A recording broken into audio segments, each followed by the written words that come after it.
नमस्कार दोस्तों, मेरा नाम है प्रदीप चौहान। बात समझनी है तो पूरी सुननी होगी। दोस्तों, हमारे पहाड़ों में एक कहावत है कि माल खाने को बांदरी और मार खाने को रीछ। रीछ मतलब भालू, मतलब वो जो शहद होता है ना खेतों में। दरअसल पहाड़ों में जो सेब के बगीचे होते हैं वहाँ पॉलिनेशन के लिए मधुमक्खियों के वो जो बॉक्सेस लगाए जाते हैं, मधुमक्खियों को पाला जाता है ताकि वो सेब के पेड़ों में पॉलिनेशन अच्छे से कर दे। तो वहाँ अक्सर ऐसा होता है कि बंदर जो है वो दिन में आ जाते हैं, वो तहस नहस कर जाते हैं चीज़ों को, और भालू भी उसी शहद खाने के चक्कर में रात को आ जाता है। तो लोग जो है वो भालू पे अटैक कर देते हैं, क्योंकि भालू को भगाने के लिए इंतज़ाम करते हैं, बंदरिया जो है वो भाग जाती है। तो इसलिए कहा जाता है कि माल खाने को बांदरी और मार खाने को रीछ। भालू को रीछ कहा जाता है। ऐसा ही कुछ अब इस देश में भी मुझे याद आ रहा है। ये मुहावरा इसलिए आया कि जो अभी पहलगाम के बाद जो चीज़ें खुलकर सामने आ रही है ना, वो जैसे जैसे परतें खुल रही है वैसे वैसे सरकार की परतें भी खुल रही है, सरकार से जुड़े लोगों की परतें खुल रही है। अब कल सर्वदलीय बैठक में जिस तरह से सरकार ने माना कि उनसे चूक हुई है, वहीं सबसे पहला दरवाज़ा खुल जाता है कि सरकार मानती है कि उनसे चूक हुई है। उसके बाद प्रधानमंत्री का कश्मीर न जाके बिहार जाना, फिर प्रधानमंत्री का सर्वदलीय बैठक को अवॉइड करना, सर्वदलीय बैठक में विपक्ष द्वारा पूछे गए सवालों से भागना, यानी कुछ तो काला ज़रूर है। अब जाहिर सी बात है, उनको राजनीति करनी थी इसलिए बिहार गए, लेकिन जिसको जन नीति चलानी है, जिसको जन नेता बनना है, जन नायक जो है, वो तो दुख दर्द बांटेगा। और इसी सिलसिले में राहुल गांधी आज कश्मीर पहुंचे। राहुल गांधी ने जो घायल है हॉस्पिटल में उनसे मुलाकात की, जम्मू कश्मीर के मुख्यमंत्री उमर अब्दुल्ला से मुलाकात की, और जो मिले और जो कश्मीर की जनता है, राहुल गांधी ने एक मैसेज भी दिया उनको। राहुल गांधी ने कहा कि पूरा देश उनके साथ है, मैं यहाँ आया हूँ स्थिति जानने आया हूँ, हुआ क्या था, क्या हालात है, और साथ में कश्मीर के लोगों को आश्वासन देने आया हूँ और घायलों को आश्वासन देने आया हूँ कि पूरा देश उनके साथ है और विपक्ष सरकार के साथ है। सरकार इस मामले में जो भी कार्रवाई करेगी। अब एक लीडर ऑफ अपोजिशन क्या कर सकता है? यही कर सकता है ना। हालांकि बनता किसका था जाना, मुझे समझ में नहीं आया कि प्रधानमंत्री बिहार चले गए, कश्मीर क्यों नहीं गए? उन्हें कल ही चले जाना चाहिए था। और ऊपर से बड़ी बेशर्मी देखिए, अब तक गृह मंत्री ने भी एक भी प्रेस कॉन्फ्रेंस नहीं की। सरकार की तरफ से कोई जवाब ही नहीं दिया गया कि दरअसल देश की जनता को जानने का हक नहीं है क्या कि वहां हुआ क्या, कैसे हुआ, किसकी कमजोरी थी, किसकी गलती थी, कहां पर चूक हुई। अब तो 3 दिन हो गए, लेकिन मजाल है अगर किसी ने कोई सवाल का जवाब दिया हो। देश की जनता को बेवकूफ़ समझ रखा है। लेकिन दर्द बांटने के लिए कौन है? दर्द बांटने के लिए राहुल गांधी है। किसी दलित पे अत्याचार होगा उसके घर भी राहुल गांधी जाएंगे, किसी लड़की पे अत्याचार होगा उसके घर भी राहुल गांधी जाएंगे, कहीं दलित स्टूडेंट्स पे अत्याचार होगा वहाँ भी राहुल गांधी जाएंगे, अल्पसंख्यकों पर अत्याचार होगा वहाँ भी राहुल गांधी जाएंगे, कुलियों का दुख दर्द समझना हो राहुल गांधी जाएंगे, गिग वर्कर का दुख वर्क समझना हो राहुल गांधी जाएंगे। क्योंकि साहब तो बहुत महंगे हैं। हम तो झोला उठा के चल देंगे, फकीर आदमी है। ये किसने कहा था? राहुल गांधी ने तो नहीं कहा था। राहुल गांधी जिस घर में पैदा हुए थे उस घर ने एक प्रधानमंत्री पहले देख दिया था, एक प्रधानमंत्री उस वक्त देश को चला रहा था और एक प्रधानमंत्री आने वाला था। ऐसे घर में पैदा हुए थे राहुल गांधी। दुनिया के बेहतरीन इंस्टीट्यूट्स में एजुकेशन ली, उनको किसी चीज़ की कमी नहीं थी। लेकिन वो शख्स एक टी शर्ट, एक पैंट और एक चप्पल जो सैंडल है वो पहन के पूरा देश नाप लेता है, पूरे देश में सब जगह घूमता है। लेकिन जो अपने आप को कहता है कि मैंने चाय बेच के यहाँ तक पहुँचा हूँ, वो शख्स 10 लाख का सूट पहनता है, 2.5 लाख का चश्मा, हज़ारों करोड़ के जहाज़ में घूमता है और लाखों की शॉल ओढ़ता है। और लाखों रुपया, करोड़ों रुपया फोटोग्राफी पर शूट होता है। तो ऐसा शख्स थोड़ी जाएगा हॉस्पिटल में जनता का हाल पूछने के लिए।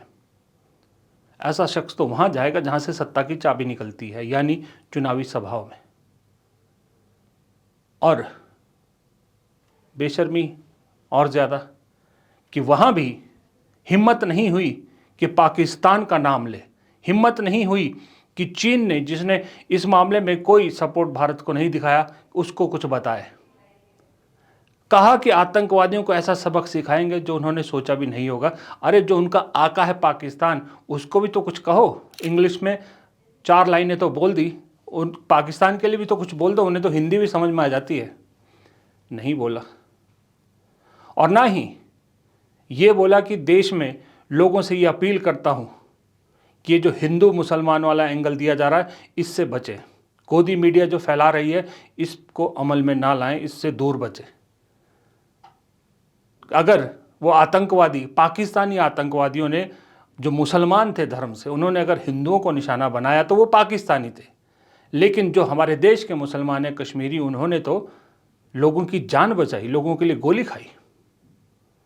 प्रधानमंत्री ने इसका कोई जिक्र नहीं किया। नतीजा ये है कि आज आपने बहुत सारी जगह देखा होगा जहाँ से कश्मीरी, खास करके स्टूडेंट्स को निशाना बनाया जा रहा है, या मुसलमान जो छोटे छोटे वर्कर हैं उन्हें निशाना बनाया जा रहा है। कश्मीरी स्टूडेंट्स को वापस जाने पर मजबूर किया जा रहा है। अगर प्रधानमंत्री कल ये कह देते तो क्या दिक्कत होती। इस मामले में भी किसको कहना पड़ा? विपक्ष को। कल सर्वदलीय बैठक में बाकायदा सुप्रिया सुले ने ये सवाल उठाया, बीजेपी से पूछा कि आपकी खास करके छत्तीसगढ़ यूनिट लगातार ये हिंदू मुसलमान वाला एंगल दे रही है, इसको तुरंत बंद क्यों नहीं करते? तब जाके बीजेपी ने कहा कि हाँ, हम बंद करवाएंगे। तब जाके बीजेपी के हैंडल्स पे इस तरह की पोस्ट आनी बंद हुई, नहीं तो लगातार उन्हीं के हैंडल से आ रहा था। इस पे भी विपक्ष को ही जो है वो ध्यान देना पड़ा। ऊपर से ये भाई साहब एक बीजेपी में है, निशिकांत दुबे, मुझे नहीं मालूम कि इन किस चमड़ी के बने हैं। इतना बेशर्म नेता कैसे हो सकता है? अभी सुप्रीम कोर्ट के जज और सुप्रीम कोर्ट को लेकर जो बयान दिया था, बेहुदा बयान, उससे तो अभी पूरी तरह से देश जो है उस झटके से उबर नहीं पाया। अब कल इन्होंने ट्वीट किया था कि मैं कलमा सीख रहा हूँ, क्या पता कि इसकी ज़रूरत पड़ जाए। ये कल उन्होंने ट्वीट किया, मतलब वही था जो कश्मीर में हुआ कि भाई जिसको कलमा आता था उसको छोड़ दिया गया, जिसको नहीं आता उसको मार दिया। और आज इन भाई साहब की कलई इंडियन एक्सप्रेस अखबार ने खोल दी। 10 दिन पहले ये भाई साहब कश्मीर में अपनी 25वीं सालगिरह मना रहे थे पहलगाम में। बहुत हाई लेवल की पार्टी हुई, बहुत महंगे होटल में, जिसका 58,000 के आसपास से एक कमरे का, एक रात का किराया माना जाता है, टैक्स अलग मान लीजिए आप।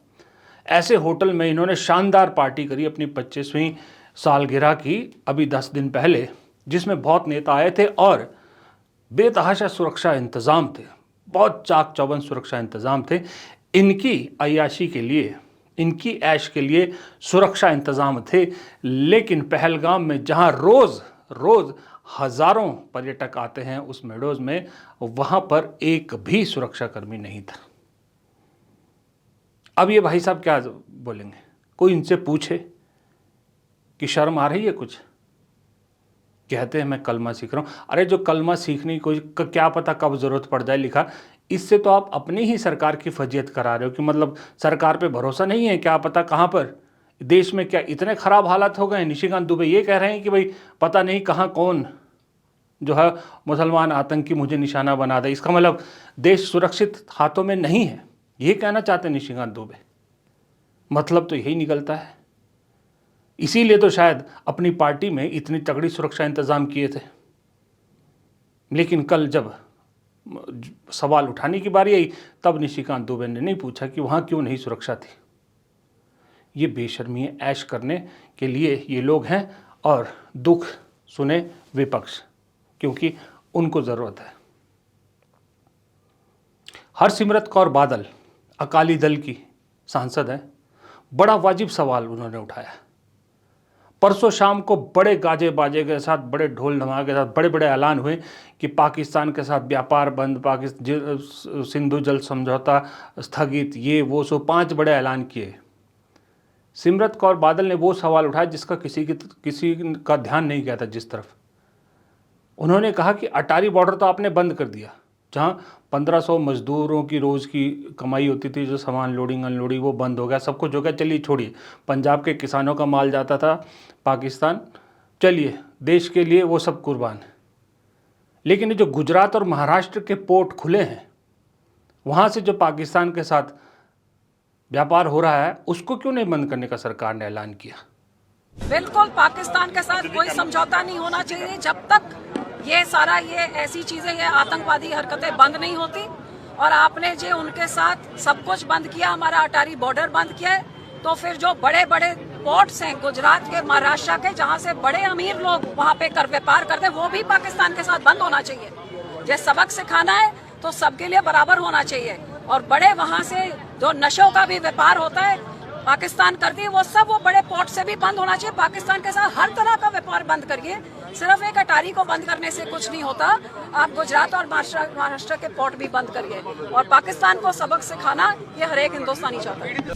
वो इसीलिए नहीं किया ना कि सब जानते हैं वो पोर्ट किसके हैं, वो जिसके हाथ में सरकार की चाबी। तो ये डबल स्टैंडर्ड है इस सरकार का, दोगला चेहरा एक्सपोज होता जा रहा है इस पहलगाम वाले मामले में। रोज़ मतलब दिन ब दिन सरकार नंगी होती जा रही है। ये जो मारे गए हैं वहाँ पर लोग, वो जो उनके परिवार वाले इस सवाल उठा रहे हैं, इस सवाल का जवाब कौन देगा? इन सवालों से सरकार कैसे बचेगी? ये सवाल हमको लग रहा है 10 दिन बाद 15 दिन बाद लोग भूल जाएंगे, लेकिन ऐसी चीज़ें भूलती नहीं है। ये सवाल वापस आएंगे, इनका जवाब सरकार को देना पड़ेगा। और आपको एक वीडियो दिखाता हूं, ये वीडियो देखिए। ये याद है, ये वीडियो ये बड़ा मशहूर हुआ था।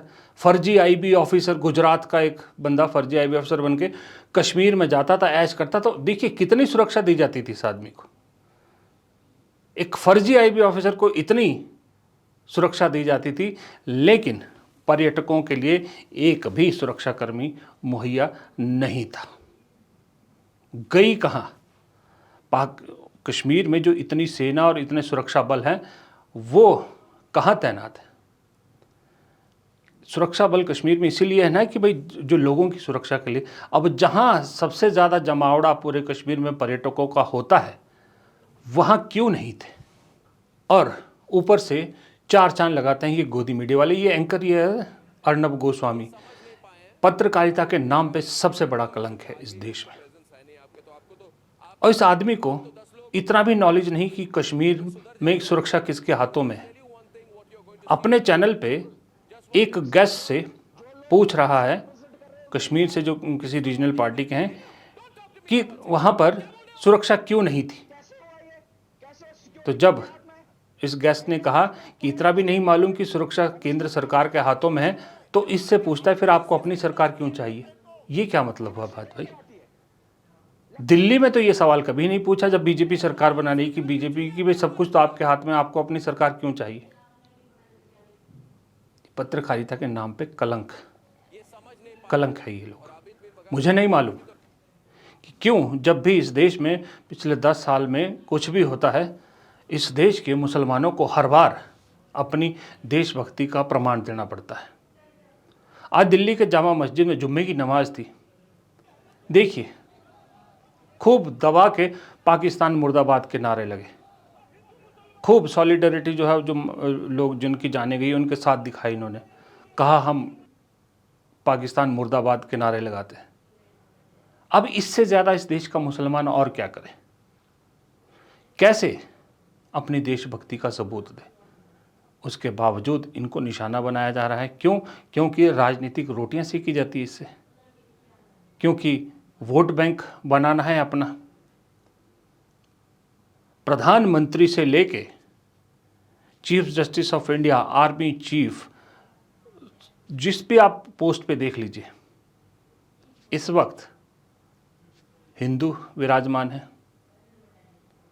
कोई पूरे देश में कोई एक ऐसा राज्य आपको सुनाई देता है, दिखाई देता है, जहां एक भी मुसलमान मुख्यमंत्री है? पंजाब में सिख है, कश्मीर में मुसलमान है उमर अब्दुल्ला, उनको छोड़ दीजिए आप। उमर अब्दुल्ला छोड़ के और कहीं सुनाई देता है? उसके बावजूद भी हिंदू खतरे में है। अरे भाई, हिंदू आप ही के टाइम में खतरे में क्यों आता है? जब कोई दूसरी सरकार होती तब हिंदू खतरे में क्यों नहीं आता? आप उठा के देखिए इंसिडेंट्स, तब आपको पता लगेगा कि जब जब हिंदू खतरे में आया है तब तब सत्ता हमेशा बीजेपी की रही है। लेकिन फिर वही है कि सवाल पूछे तो कौन पूछे। लेकिन इन अंधभक्तों को अब भी चीज़ें समझ में नहीं आ रही, तो मुझे समझ में नहीं आएगा फिर इनका कोई इलाज हो पाएगा या नहीं हो पाएगा। एक बुरी खबर और इनके लिए आज ये थी कि भाई, जो ईडी ने चार्जशीट दायर की थी राहुल गांधी सोनिया गांधी पर, उस पर पीएमएलए कोर्ट ने सोनिया गांधी और राहुल गांधी को नोटिस जारी करने से इनकार कर दिया। कहा पहले और सबूत लाइए, ये सबूतों में दम नहीं है कि जिसके आधार पर नोटिस जारी कर दिया जाए। पहले ही पड़ाव पे औंधे मुंह गिर रहा है केस, तो अब आप इसकी सच्चाई समझिए। लेकिन वही है ना, दीवार पे सिर मारने वाले को समझ में नहीं आता है कि पत्थर की दीवार और रुई के गद्दे में फ़र्क होता है। नमस्कार।